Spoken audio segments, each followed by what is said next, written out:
tryna see the whole world. I can give you the whole world. To the seed in this world, they telling me my little boy gon' be a whole girl. Hey y'all, thanks for tuning back in. Today I'm going to be getting into the challenges of breastfeeding. I went over the pros and the benefits of breastfeeding, but I am going to go over the challenges of breastfeeding as well. I want to be as transparent as possible, and I want to let y'all know all the information up front. I don't want to seem like I'm being biased about anything. One of the first challenges that comes with breastfeeding is that babies and newborns, they eat a lot. So keeping up with a feeding schedule may be really difficult, especially if you have a demanding schedule, or if you have to return back to work, or if you're trying to run errands or anything like that. So you do have to have milk pumped already before you leave your baby with anybody. Another thing is that you can't measure how much your baby is eating. So it is a little difficult to figure out how much milk to leave with somebody. So what I would do, I would look up about how much a baby typically eats at that phase. When Kaio was about 3 months, I looked up how much does a baby eat at 3 months old.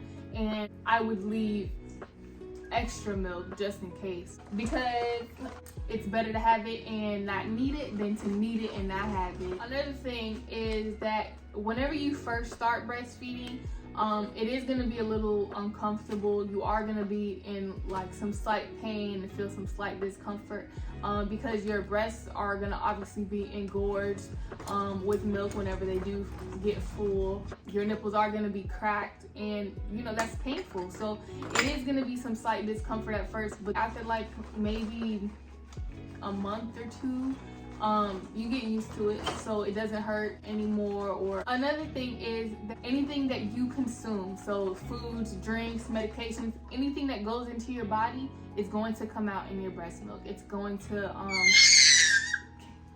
for example, whenever I would drink milk and then feed Kaio, he would have the worst gas. Like it would be like he would be gassy and it would stink so bad like a grown man. You know, you have to be cautious, and then you have to make sure that whatever medications you're taking, you're able to take and continue breastfeeding as well. That's something that you want to go over with your doctor to make sure that the medicine that's prescribed to you is okay to take during breastfeeding. And that also goes for like alcohol and smoking. So like I know you haven't been able to drink for 9 months, so if you're super pumped about finally being able to go out and have a drink, just make sure that you have milk pumped, because pumping and dumping doesn't really work how people say it works. Like you can't just pump a little bit and then dump that out and then feed your baby the rest. You're like, the supply that's in your body at that moment has alcohol in it, so you don't want to give that to your baby. Be prepared and have milk pumped. You can go out and have a drink. Try to have a couple bottles pumped and ready for your baby to have for the next feeding, so you can pump all that milk out and dump it, just to be sure that your baby's not gonna have any of that alcohol in their system. Another thing is that your sleep schedule is going to be very, very hard to attain while you're breastfeeding, because you are having to get up every time your baby gets up at night to feed your baby. That's difficult for a lot of people, especially if you're going back to work.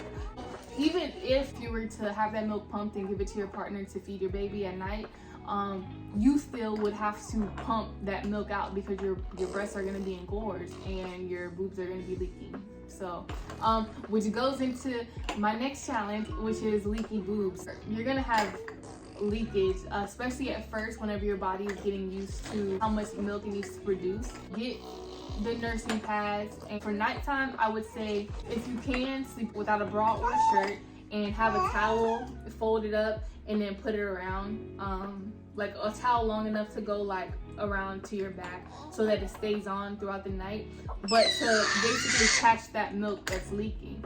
But otherwise you're gonna go through a whole bunch of nursing pads at night, which is the mistake that I made at first, and B, you're going to be waking up like with a wet chest. Whenever you're leaking, that's how you're gonna know that it's time to feed your baby. So even if baby is sleeping through the night, you would have to wake your baby up to feed your baby. You would still have to pump to make sure that your body is still producing enough milk like you needed to. So if you're on a feeding every 3-hour schedule, you would still need to wake up and pump every 3 hours.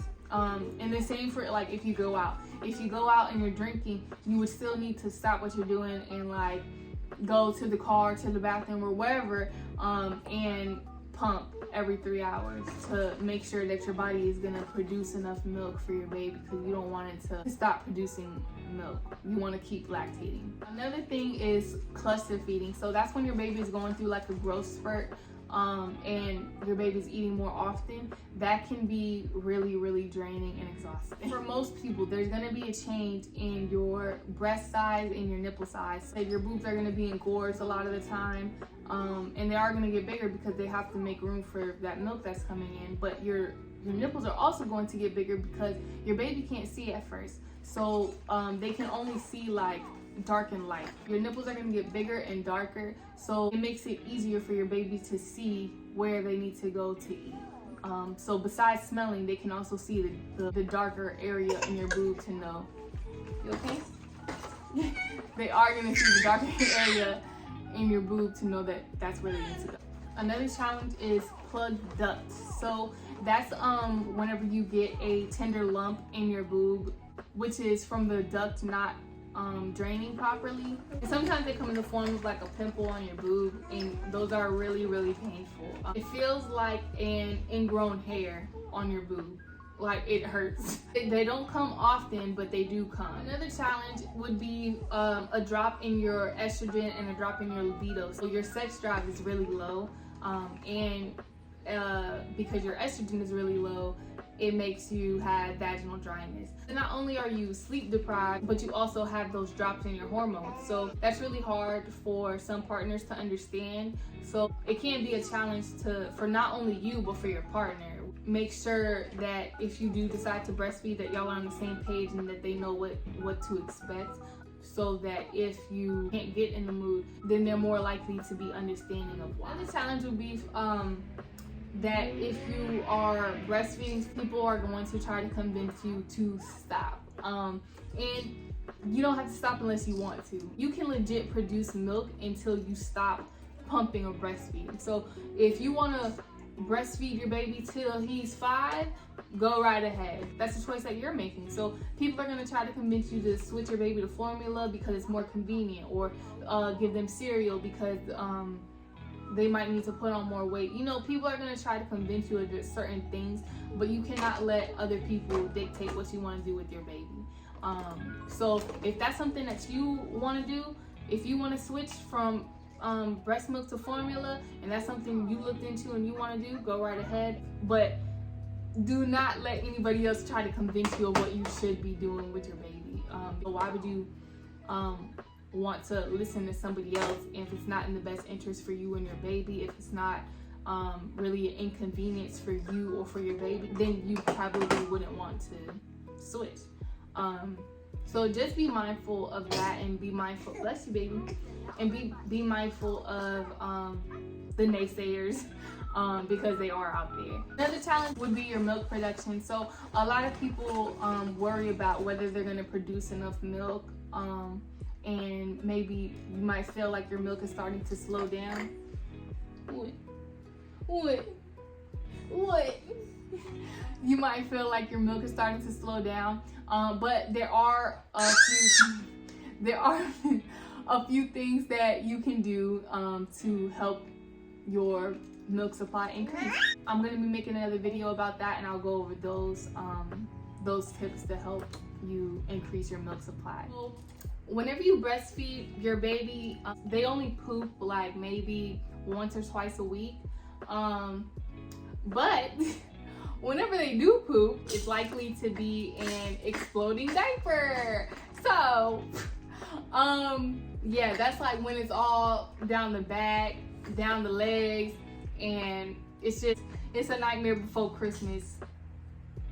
So like, it's a good thing that they only poop like once or twice a week, but it's terrible because it's an exploding diaper.